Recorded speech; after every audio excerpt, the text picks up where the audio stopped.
Welcome to the Tough Decisions Network for Entrepreneurs. I'm Dan Hanford, and my wife, Danae, and I interview successful people sharing stories behind tough decisions that they've had to make along their journey as an entrepreneur. Before we get started, let's hear from one of our sponsors. Have you ever thought about investing in real estate, but find yourself so busy that you don't have time for it? Do you have FOMO, which is the fear of missing out? At HanfordCapital.com, we help investors with passive real estate investments that project better returns than traditional investment vehicles such as the stock market. If you'd like to find out more about our passive real estate investments, visit HanfordCapital.com. That's HANDFORD Capital.com. We will jump on a call with you to discuss your investment goals and to see if our investments are a good fit for you. This advertisement is not to be construed as an offer or recommendation to buy or sell a security. Visit HanfordCapital.com. With us on the podcast today is Sheri Kurdakul. She spent several years as a founder of a CRM consulting firm and is currently beginning another startup company called EBinRA. So thank you, Sheri, for being with us. We're looking forward to talking with you today. Thank you so much for having me. Sheri, I want you to talk to us a little bit about, what you're doing right now and what's your current focus. So we just started a company, EBinRA, and it's an acronym that stands for Ending Barriers in Reporting Adversity. And in light of the Me Too movement, we are building a digital diary that allows individuals to record, store, and report incidents of harassment and abuse that meets the Daubert standard of admissibility in a court of law. That's the in a nutshell. Well, it sounds to me like that could be a very deep subject. And I wanted to first kind of dive into, one of the tough decisions that you've had to make along this journey as an entrepreneur that you have had to face. That first, maybe one that didn't have such a good outcome. I like to call it the sore thumb tough decision, where it just, it doesn't matter. You've learned a lot of lessons from it. You're glad you went through it because you've learned so many lessons, but it just sticks out in your brain and your head almost, every day or every week. And it reminds you to continue to try to strive to do better and get better and make better decisions.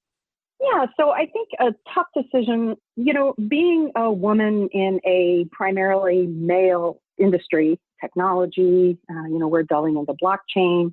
A lot of times I am the only woman in the room, and I can be very opinionated. I have a very strong personality.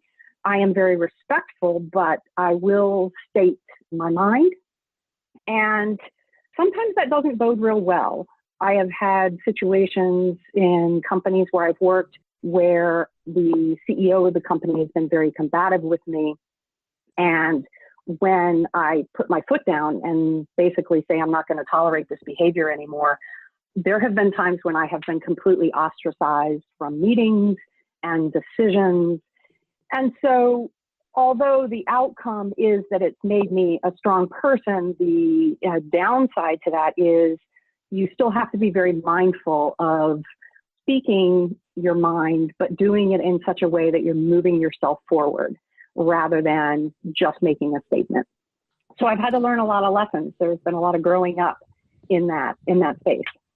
So it's not necessarily that you're saying that, you shouldn't speak your mind. You should definitely speak your mind, but finding the right way to speak your mind and the right approach to it. And it's a learning process. I've worked in international business for years, and, it's not just here in the States. There's huge cultural differences. Right now I'm dealing with a development team over in Pakistan with another company that I'm working with, and it took about 6 months to be able to find that rhythm where we could have productive conversations. Me being in a position of leadership and having to make those decisions, and those not being always received real well, I've had to learn very carefully how to communicate what I need and empower those around me to feel comfortable enough that I'm not threatening them, that I'm not being belligerent, but I really am trying to do everything in everyone's best interest and in the company's best interest. And what are some of those strategies and some things that you have now learned to do and to implement that has allowed you to be able to speak your mind and do it in the right way instead of trying to ruffle too many feathers to make them feel like you're just trying to, jump all over them? I think the key thing, well, the first thing I did was wave the white flag and hire a business coach that specialized in international diversity. So you can't always do everything on your own and figure it out. But I think it was really showing them that if they could understand what the end game was, if you could get the buy-in, and I think the buy-in was the really important part. If you could see where the end game that you were trying to get to was going to benefit everyone, and that you were going to help them and you were going to trust them in such a way that you saw them as professionals and not as, inferior, then they were much more willing to put themselves out there. It just, the nuances of doing that took a little time, especially where the cultural differences take place. Can you share with us a tough decision that you had to make where you had a really positive outcome? I think in that same scenario, I had another CEO that was just getting really nasty. And I basically, I took a deep breath and said, I respect your position, but I don't respect the conversation. If you have something constructive to contribute to this conversation, I am all ears. But if not, then I'm going to have to go. And I paused and waited, and he didn't say anything. I think he was shocked. And I said, okay, then I'll take that as we have no further conversation. And I said goodbye, and I hung up.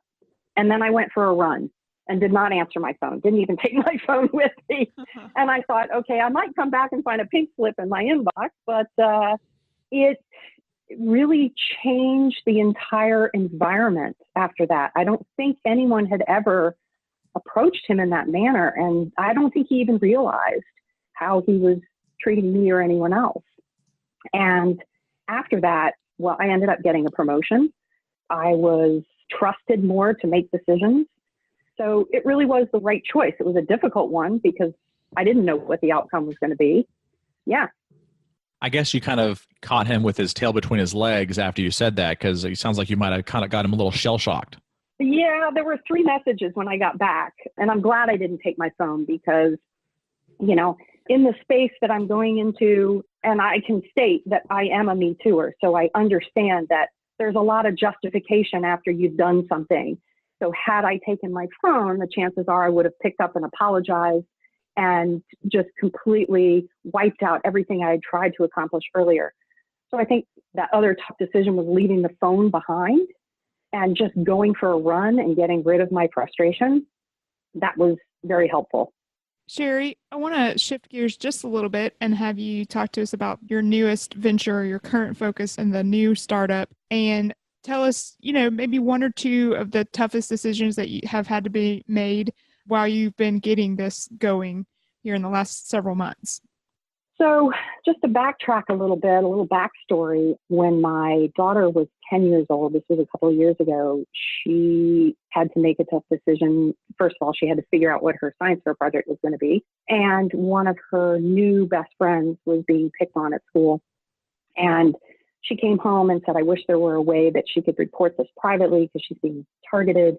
And she said, I wish there were a mobile app. And I said, then build one. And she did. This was kind of the precursor that when we started looking at, doing the research for her app, we found that there were a lot of apps already out there. So one of the difficult decisions was, after she had done her science fair, which by the way, she won elementary division for the county.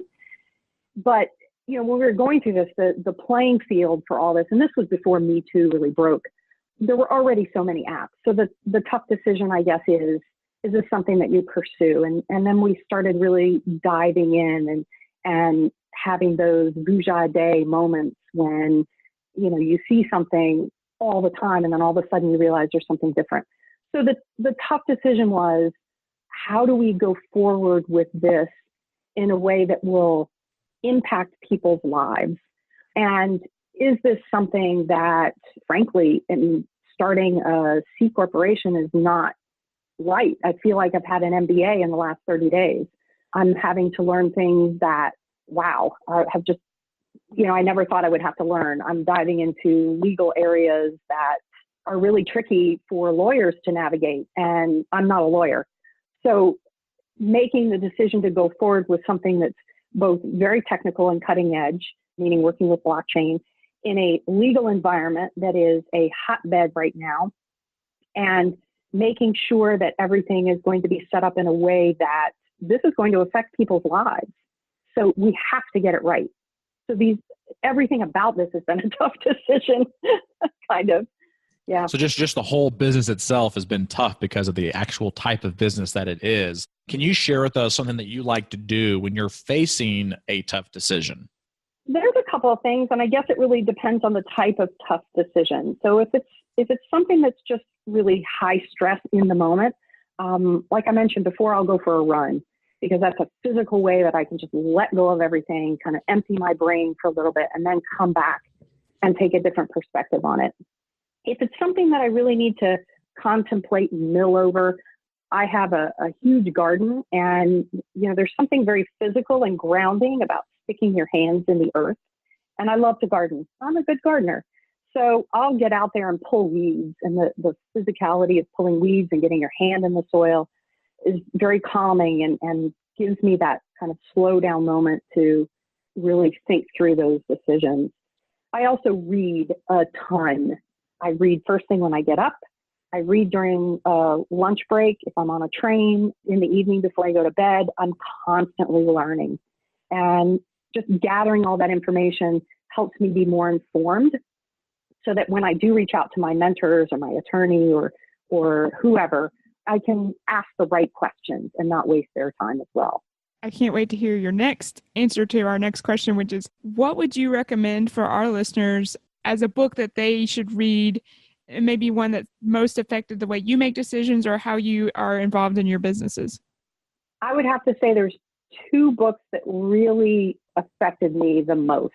The first one made me realize that entrepreneurship, and I already knew this, but entrepreneurship is not easy. It's so glorified in so many ways, the Mark Zuckerbergers of the world, but that's not reality for most of us. So there's a book that somebody recommended to me called The Hard Thing About Hard Things by Ben Horowitz. And it's a horrifying story of his adventures, but it really kind of put things in perspective that, yes, they're going to get hard. They're going to get impossible. But if you just keep driving through it and your base is solid, you can figure it out. So that was one of them. And I think the other book that really helps me move forward, and I still go back to it from time to time, and it really speaks to some of my earlier thoughts, it's called The Servant Leader by James Autry. And it really talks about empowering your team. Years ago when I worked for Starbucks, and they had great leadership programs, and one of the things that they talked about was the servant leadership. And they talked about how when you're in an operating room, the surgeon does not do everything, that he relies or she relies heavily on the anesthesiologist to be the best anesthesiologist. And don't screw that job up or you'll kill your patient. The scrub nurse has to know, almost pre-think what the surgeon needs to make sure that as the surgery progresses, she's handing him the right tools. So all the people that are in the room are top-notch professionals, and that makes that surgery successful. And your team should be that operating room. You should hire people that can move you forward. You need to trust those people and empower those people. So I want to talk a little bit about, some of the things that you have done with the money that you've made so far as an entrepreneur. I know from what I can tell, you take a lot of your money and you kind of pour it into another business or another venture or another entity and try to grow and try to expand. But is there an exciting thing that you have purchased or a place that you have traveled with the money that you've made as an entrepreneur? Yeah, probably one of my favorite places was we went to this old town called Datça, and it's in Turkey.